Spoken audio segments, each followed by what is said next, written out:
Vergil Ortiz versus Dulorme is happening. Who's actually going to win this fight? Well, before we talk about who's going to win this fight, let's take a look at their latest performances, in which Vergil Ortiz fought Michael McKinson, in which Vergil Ortiz took control of the whole entire fight, draw Michael in round 8 with a nasty body shot. He always has to be moving and pivoting.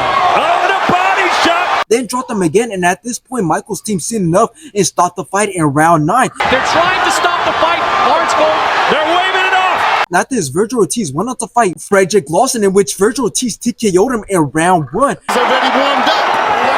He is cranking these hooks on the inside. Now let's take a look at Dulorme's latest performances, in which he fought Jaron Boots Ennis, in which Jaron Boots Ennis dropped him and then knocked him out in round 1. Ennis with a right hand, but Ennis takes it.